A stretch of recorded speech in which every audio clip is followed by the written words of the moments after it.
All right, so today, so Emmerich, you guys, yeah, I got you. Where are we? I have two things for you. Here we go. There we go. And then the new one here. Yeah, cool. All right, so I'm going to do composition of functions today. So composition of functions. But more importantly, left and right inverses. / right inverses. So we're going to talk about inverse functions, but inverse functions aren't like the inverse functions from calculus. Okay, so they're not going to be the same. So I wanted to give you that warning. All right, so first, composition of functions. So f be a function from x to y, and g be a function from y to z. So the composition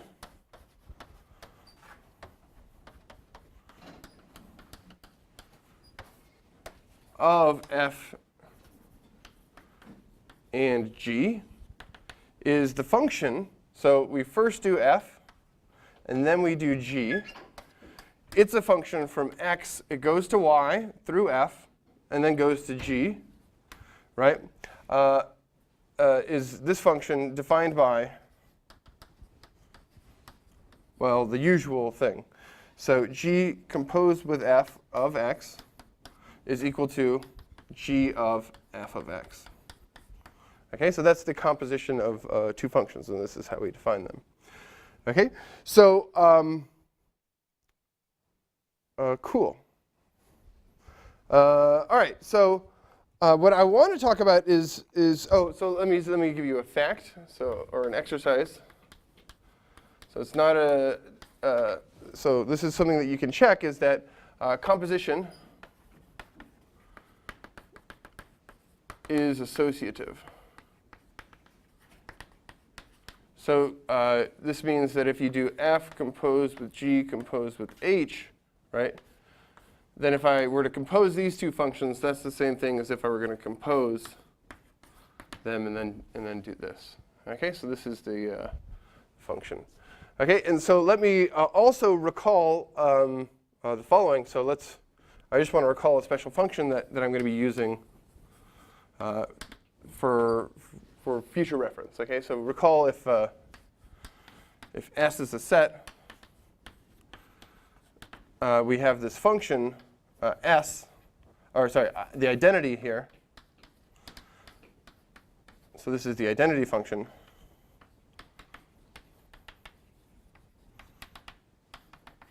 And it has that I S of S, big S, let's say x, is equal to x, for all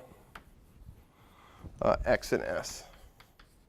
Also, this has a special property that if f is a function from S to t, let's say from t to s,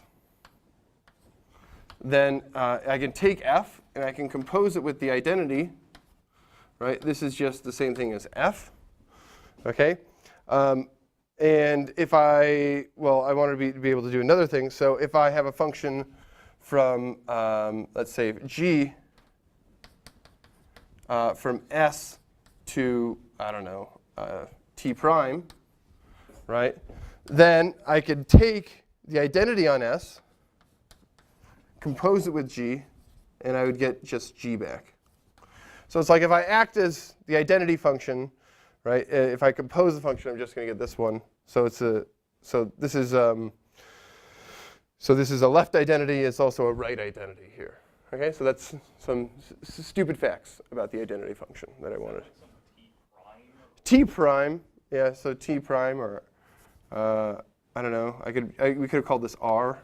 I don't know. I just wanted to make it different from T because I didn't want them to have to do anything with each other. Okay. So these are two stupid facts about the identity function. Okay? All right.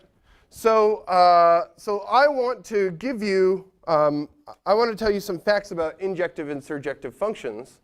So let me give you a spoiler. Okay, so injective and surjectivity of functions can be characterized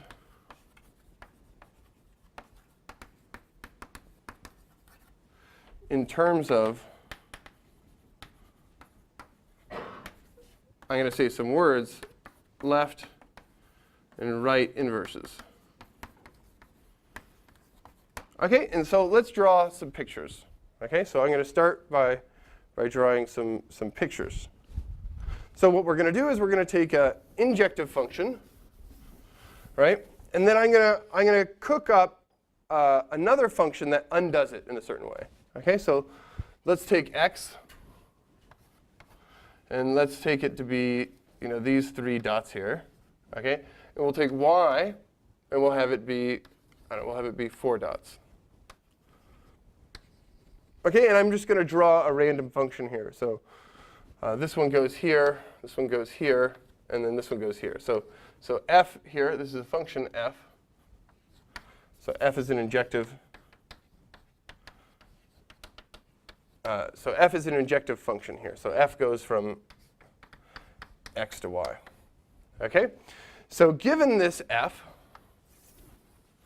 okay, I'm gonna undo what it does. So let's look at how we can do this. So what I'm going to do is I'm going to make a function. So here's x to y to x.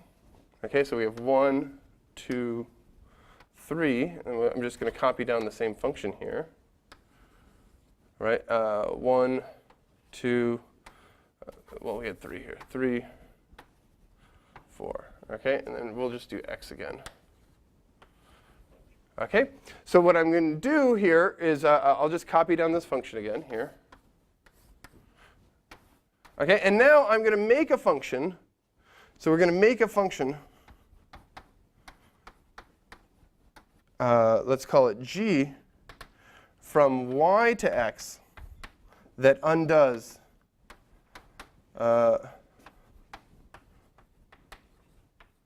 okay, so it erases what f does. Okay, so in order for it to erase what f is this one. In order for it to erase what f does, what should I do? So where should I send this guy? So I want it to be the identity. So where should I send this one? Yeah, right. And then I'll send this one here, and then I'll send this one here, and then this one. It doesn't really matter what we do here. Okay, so this is one such g, right? G is this thing. So this is there's another choice. You can make, so we can make another choice. Let me show you that this is not unique. Will be dotted lines. Okay? So here, this thing I could have sent anywhere. Right? So I just had to do the same thing here. Right? Right? So these dotted lines, so this thing, wherever I send this element, so this is not a surjective function. It's injective, right? It doesn't hit everything. So the things that I don't hit, it's to make a function g from y to x, well, it needs to be defined on everything. So I just need to make it do something. Okay? So this is also another option. Do you guys see? Okay, so this function, g, is what we call a left inverse. So observe, so note. So g, we have f. If I do f and then I compose with g, so this is just the identity on x. So this is a left inverse. So this guy here, g is a left inverse of f. Okay? So injectivity is somehow related to the existence of left inverses. Okay? So that's what I wanted to say. Let's do another picture with surjectivity. Okay? So let's draw a surjective function here. So 1, 2, 3. Let's do 4. OK. Well, we can do 5 because it doesn't have to really do anything with this. So and let me make a little space here. So I'm going to draw a function f from x to y, and it's going to be surjective. Here's x. OK, so it's a new x. It doesn't have to do with the old x. OK, and then let's take some other things here. 1, 2, 3. I don't know if we want to do we want to do 3 or 4? Do you guys care? 4. Well, going crazy here. OK? All right. So we can send x to wherever we can send the first guy wherever we want, right? So, but I'll just make it here for simple, for simplicity. OK, let's go like this, and then we want this to be surjective. So this will go here, and then maybe this guy goes also to this thing here. So here's y. OK, and so I'm going to do the same type of thing, right? So we're going to make some. So here, I'll write the instructions over here. So we're going to make some h that kind of undoes f, but pre-undoes it, right? So h, so we're going to construct h from y to x that pre-undoes f. OK? So I'm going to, so the one way is, another way to think about this is like injective functions here, they kind of retain all the information about x. So you should be able to find a function that gives you this thing back. Surjective functions, they know all about y, right? They map onto y. So we should be able to find something that somehow recovers the identity on y. OK? So here's what we'll do. We're just going to draw this function here. We had 4, 5, 1, 2, 3, 4, 5, like so. And then we have 1, 2, 3, 4, like this. OK, and then we have the same thing. 1, 2, 3, 4. OK, so here's y, here's x, here's y. This is the map f here, and this will be the map h. So we just copy down f again. So this is this way. This one went down 1. This one went up 1. And then this one, these 2 went up. OK, up and up. OK, so we have our function f there. And now what I'm going to do is I'm going to make this y so that we get the identity on y. OK, so where should I map this one? The first one. All right. OK, what about this one? Right? So we want it to go back, right? This one goes here, OK? And then we want this to be the identity. So so here I need to go down here. So this is, sorry. Let me make this in a line better. OK? So this one needs to go down here. OK? So that this guy is the same guy here. So let me just, maybe I can label them A, B, C, D. This is A, B, C, D. OK? Make sure my D's and A's look sufficiently different. OK, so now we have this. So this function is a right inverse. So note that here, so that if I do h first, so I precompose, right?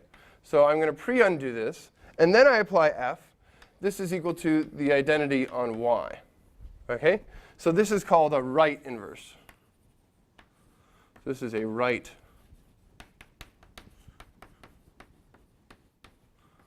of f. OK, so this is a right inverse because if I go on the right, then I get the identity. But it's the identity for the other thing.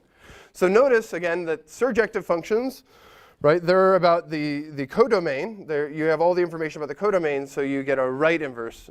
And so you can just figure out by the rule for composition which one goes with the y and which one goes with the x. OK?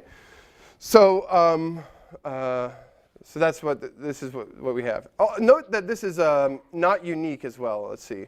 So like here, I could have made this choice. Right? I could have made another choice here. right? So I could have done this one did the same thing, this one did the same thing here, and this one here. So this is also not a unique function, h, right? There's many right inverses and there's many left inverses, like we showed. Okay, so both left inverses and right inverses are not unique things. All right? Okay.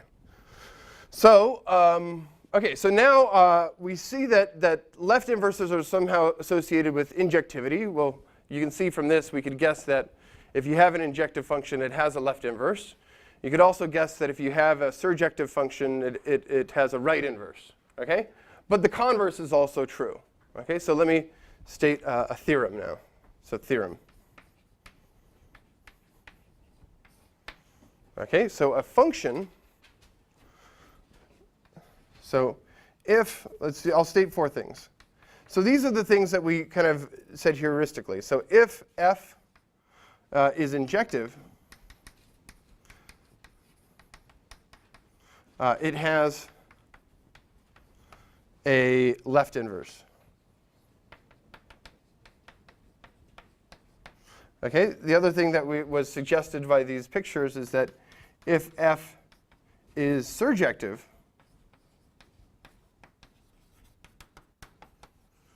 it has a right inverse.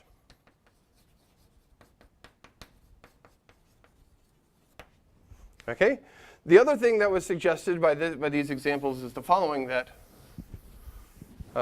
so we have two, well, this is maybe not suggested, but it's true. Okay? And these are actually easier to prove. And these are the converses. Converse. Okay? That if you have a left inverse, if f has a left inverse,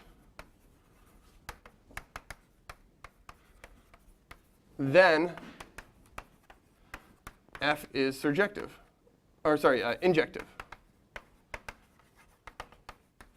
And the other thing is that if f has a right inverse, then f is surjective.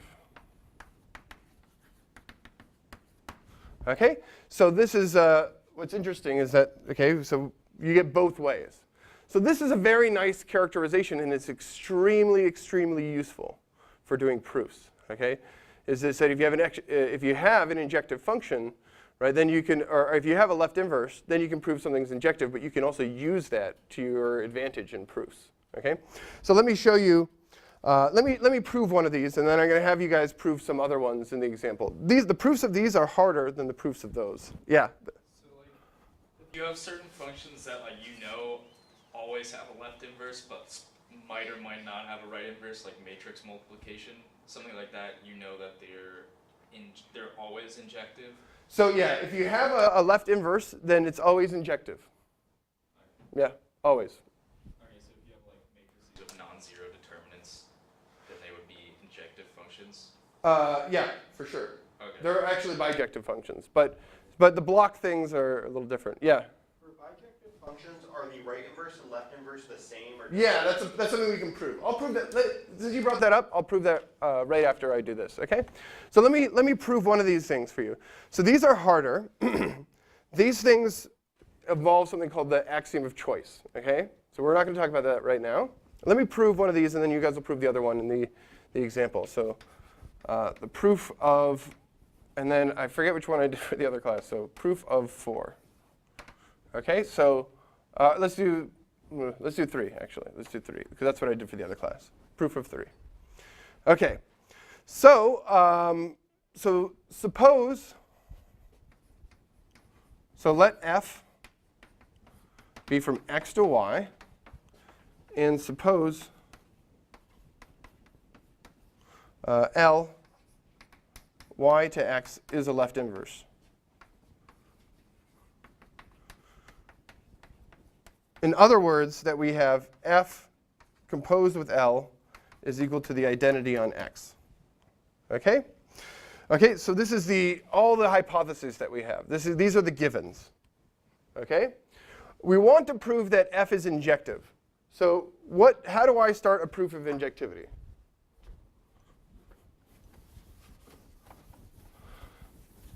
So how do all injectivity proofs start? They start with me saying, let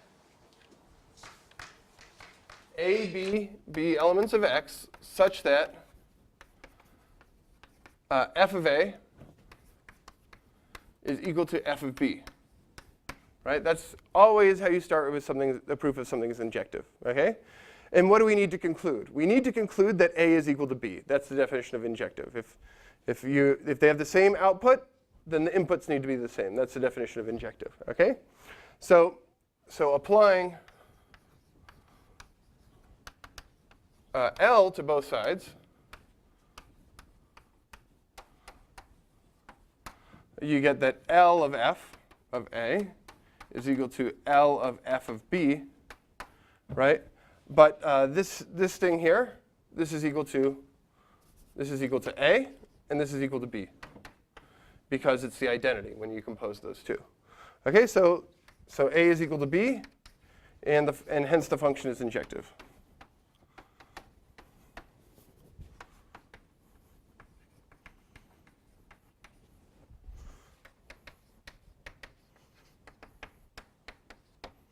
All right, so that's the proof of the fourth property.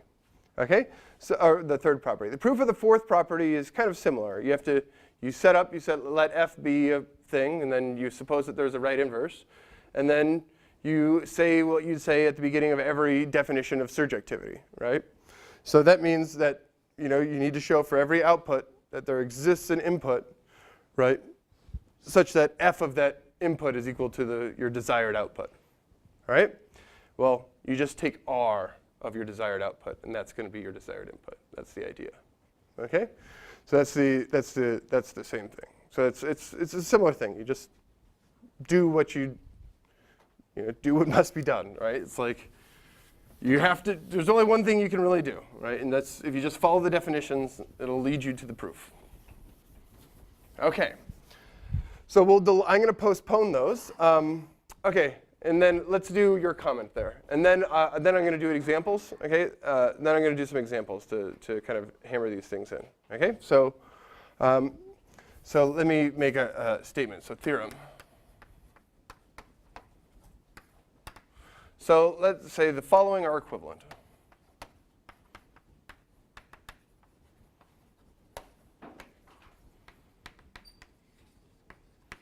One, f is bijective.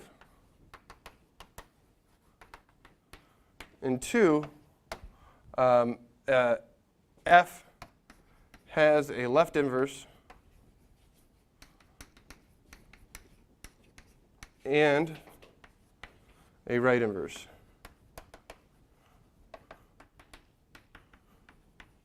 Okay? And then there's this. I guess this is part A. The other part here is part B, and it says that if f has a left inverse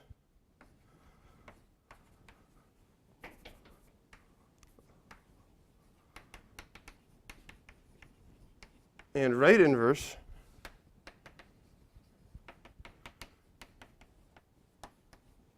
they are equal. And so this is like what we called an inverse function in calculus. And it's not the same as an inverse function here because we have left inverses and right inverses, and they're in terms of surjectivity and injectivity. But this is this is what you'd call the inverse function. Okay? So let me prove the proof of one you just have to remember what all the words mean. Okay? That's the proof of one. Okay? So proof. So one. So let's proof of A. Excuse me. So bijective. F is bijective. So this is if and only if F is injective and surjective. Okay, and this is if and only if. So this is by the previous theorem.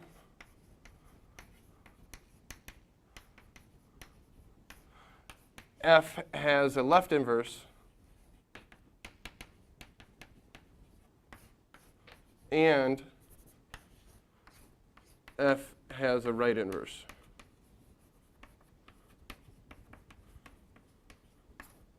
Okay, so injectivity was the existence of a left inverse, and surjectivity was the existence of a right inverse by the statement that I said before. Okay, so we had the forward proof and the backward proof, which makes that thing an if and only if, right? So, okay, proof of B. Okay, so suppose f is from x to y with a left inverse Ly to x and Ry to x. Am I going fast? L composed with f is equal to the identity on x, and f composed with r is the identity on y. Okay? So this is the givens. I'm just writing down all the given things. Okay? And now, what do we want to conclude? We want to conclude that L and Y are the same. Okay? Or sorry, L and R are the same. Okay? So how could we do this? So we could do this by just writing down, this is one of these like little manipulation things. It's kind of like what we did for groups, right? Where we showed that there was like a unique inverse. Very similar idea, right? So the strategy is you just kind of like write this down. This is the identity on x, okay? And then, so then what we could do is R goes from y to x, okay? So we just write this down. So this is true, right? And so we can consider this function. So I can compose both sides with that, right? And we can use that this function is, that this whole thing is associative, right? So this is L composed with, okay, and then I'm going to use the identity, so that stupid property of the identity function that we talked about at the beginning, that if you know. You compose the function with the do-nothing function, right? It's the same thing, right? This is like do-nothing, right? So we have this. And so what's f composed with r? So this is equal to the identity on y, right? So this is equal to, then L is equal to R, right? So this is equal to the same thing. So then we have our proof. Okay, so this shows that they're the same thing. So if you have a left and right inverse, they're the same, as you suggested. Cool? Okay, let's do some examples.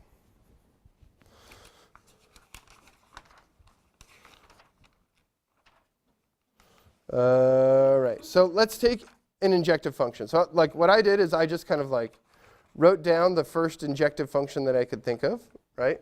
And then I wanted to cook up a left inverse. Okay? So and then I did the same thing with the first surjective function I could think of.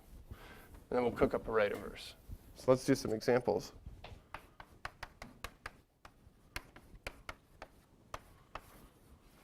Okay. So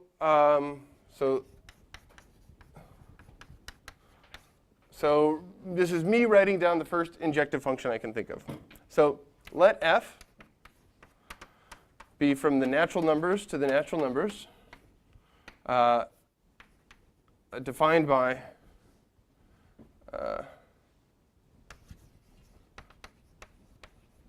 and then we'll just do this. F of n is equal to n squared. Okay, so this is an injective function here.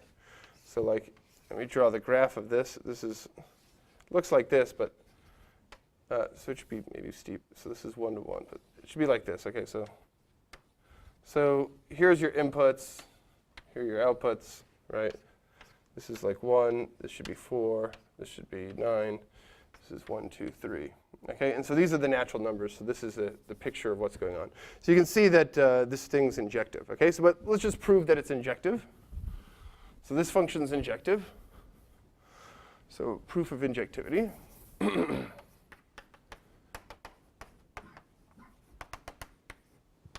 Okay, so to prove something's injective, So you take two things and you suppose that they're equal, right? And these are just integers, so I can just subtract them, right?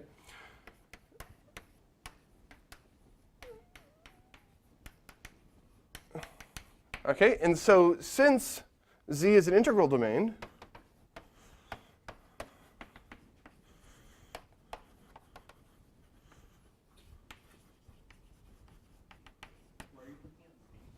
it's inside the, so n's inside Z. So here, n and n, so let me just say, these are natural numbers, right? But isn't n not an integral domain because we don't have multiplicative inverses? N is not, right? Well, no, it's not a field because it doesn't have multiplicative inverses, right? But it's not a ring because it doesn't have additive inverses. So n is just a subset of the integers. Okay? So, but the integers are. So I could, if and I do have the property that, if I multiply two integers together and they're 0, then one of them has to be 0. Okay? And that's what I'm using here. Okay?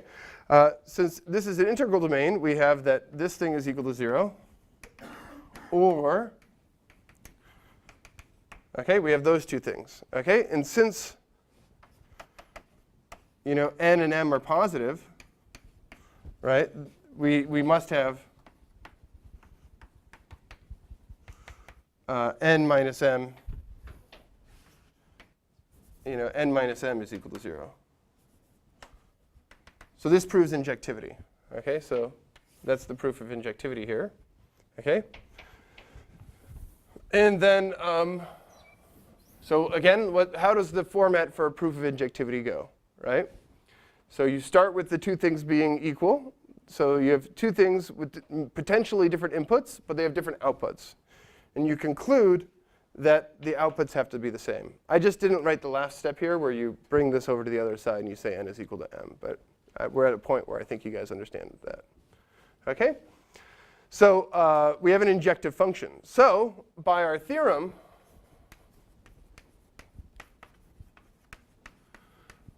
we should have a left inverse. Have a left inverse. Here, let's call it L, or let's call it G. G from the natural numbers, or sorry, from, the natural numbers to the natural numbers. Okay, so i.e., we want, or slash have, G composed with F is equal to the identity on the natural numbers. Okay, does that make sense? Okay, so how could we undo G? So what should we, so like here we want something, right, that takes one of these outputs and then undoes it. So how should we do that? Yeah? Positive square root. Yeah, we should take this positive square root. That's a great suggestion. So let's do that. But okay, but there's a problem there. So like what if I just did the square root, right? What would happen to, say, g of 5? It'd be square root of 5, so it's not a natural number. So what should we do? Yeah, we should just restrict it, right? Let's just restrict it. Okay, so but how can we restrict it? So how do I make sure the square root is a natural number? So what we'll do is we'll just do, this is the square root of n if n is square. Okay, sometimes people like to be cutesy and they'll write n is equal to square. Right? Sometimes people write that to say n is a square. And then, okay, so then if n is not a square, do we care what happens over here? We don't really, right? So we just put whatever we want here. Okay, so let me just pick some number, 91. Okay? Okay, so if n is not a square,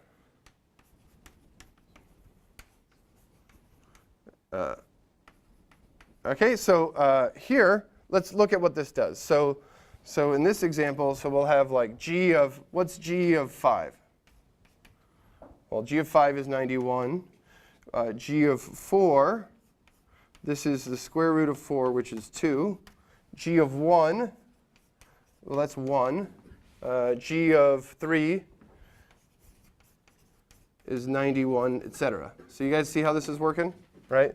So what it does is it checks if this number is a square or not, and then it'll return that value appropriately. And 91 doesn't matter. In the other class, I did 1.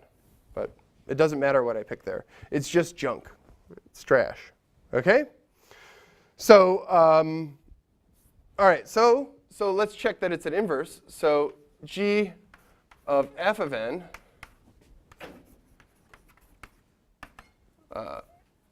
so let's check it. G of f of n, so this is g of n squared. And so this is the square root of n squared. And this is n, since n is positive, right? Since, right? And it's a positive number. I guess n is, I could say since n is greater than or equal to 0, that would also work. But so there we have. There's our left inverse. And we're allowed to just do this, right? Break up a function and change its input depending on, you could have any proposition here, you could have any p, and then you could have not p here. Right? So you can make a function depending on whether or not this property holds. OK? Does that make sense? So you can do piecewise functions for any number of cases that you can break something up into. OK, so I wanted to do so I want to do another example. And I'm going to do an example of yeah. So could you do another way where, like, if you only wanted the positive integers, could you make another section of the piecewise, so like if n's less than 0, map it to like another trivial number, or no? So sorry, if you want to extend this to the integers? So like before we were saying like, oh, what happens if we had the negative square root or something like that? Oh, no, so we had a non-square here, right? So for example, if I were to just define it to be the square root of something, right? Then when I plugged in 5, I would have gotten the square root of 5, right? But the square root of 5 isn't a natural number. So it doesn't fit the definition of an inverse function, right? It doesn't have the correct codomain. Okay, so we know all of them are greater than 0 because it's mapping from the natural numbers. Yeah, we all know that they're, yeah, exactly. Okay, so maybe if it didn't map to the natural numbers, it would map to the integers, but like for some reason we wanted the outcome to be the same, could we just add another piecewise to make all the negative numbers, like whatever, like some other? Yeah, you could do something like that, but then if you had your original function f, and you went from f from z to z, and you divide it by the square again, that function is no longer injective. So it won't have an inverse, right? Because it has the fiber, or the preimage of any given element will be two things, right? It'll be the positive and negative square root. That make sense? All right, so it's not injective anymore. It's also not a surjective function. OK. All right, so let me do other questions on this. Cool. Everyone seems happy enough. OK. So here's another example. So I'm just going to write down the first stupid surjective function I can think of. OK? That's what I'm doing. OK? So let f be from z to z greater than or equal to 0 be given by f of x is equal to the absolute value of x. OK, so this function is surjective.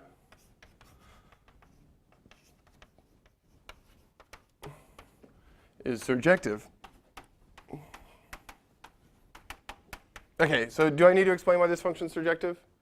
OK, cool. All right, and so let's cook up an inverse, right? So by our theorem,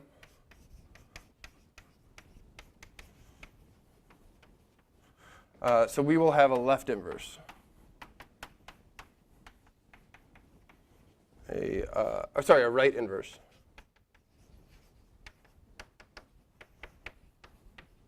And so right inverses, well, the right inverses and left inverses, they go from the codomain to the domain. Z such that, and let's do F, and then we precompose with R, right? And this should be, so this should be the identity on, now this is on the codomain. So surjective things, they know all about the codomain, okay? And so you should be able to recover the codomain from this thing. So I often find myself forgetting, does the left inverse go with injectivity, or does the left inverse go with surjectivity, right? Or and you could confuse the two. But you can recover it by just remembering that, surjective functions know all about the codomain, and so this composition should give you the identity on the codomain. That's one way of doing it. You could also just redo the proofs every time. It's not, the proofs aren't so bad, right? Or you can just think about the proofs. Okay. So, or think about those little doodles that I did at the beginning, right? So you could do the doodle and then write down what the composition is. That's another way to remember. Okay? So, what's an example?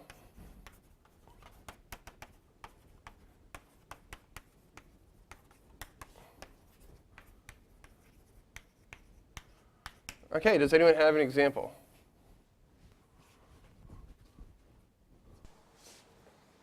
So, so this is the first thing that was suggested in the other class. Let me tell you what they suggested. They suggested to do the following. So they said that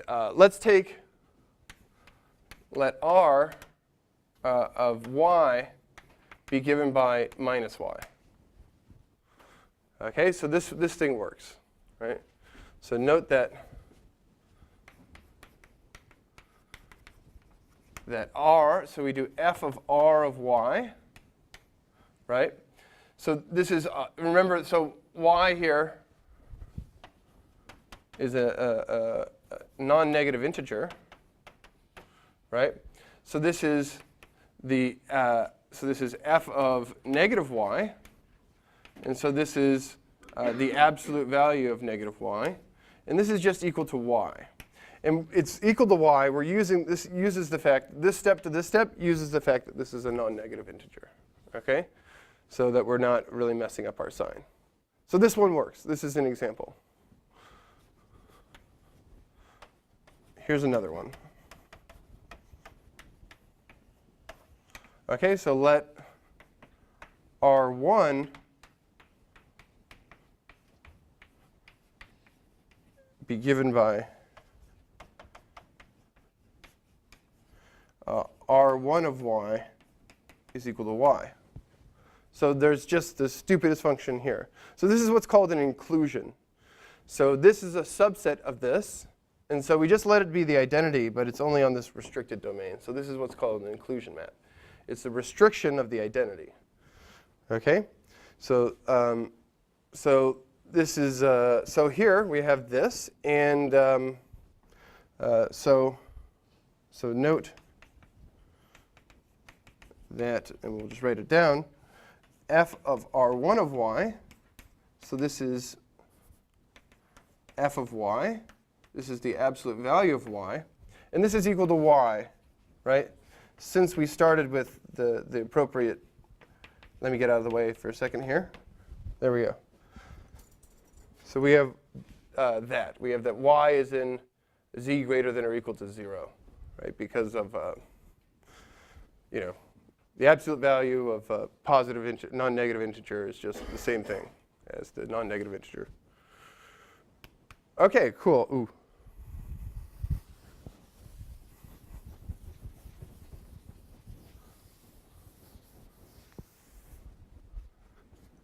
Okay, any questions on that?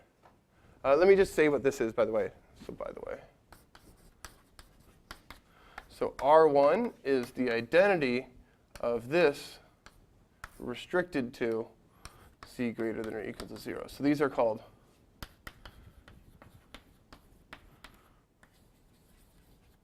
inclusion maps.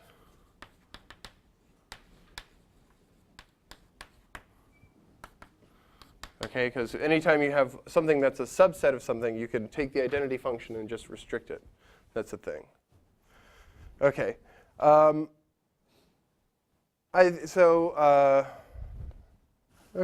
So I think we're just going to end there.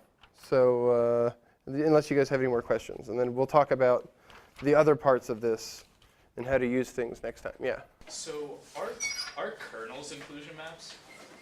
Kernels are inclusion maps. Yeah. Cool. That is an excellent amazing observation, right? But because that makes okay. So let me just make one more point about why this inverse, left inverse, right inverse thing is really important. Okay. So it's really important to me because sets. Okay, I'm just going to say some words, but there's lots of functions that you can consider that have lots of properties. So like in linear algebra, you consider functions which are linear. In abstract algebra, you consider things called group homomorphisms and ring homomorphisms, things like this. And you want to be able to generalize the idea of left inverses, injectivity, and surjectivity. And to do that, what you actually do is you use this left inverse, right inverse property rather than saying something is bijective or injective just on sets. And so this has to do with this subject called category theory, right? So the point is that when you use the left inverses, right inverses, when you do proofs using them rather than using the definition of injectivity, those proofs are always going to be generalizable to much greater contexts. But it has to do with this observation that you asked, where are kernels, inclusions, this type of thing. Yeah. So, all right. So that's all I have to say about that. I can answer questions too. Yeah.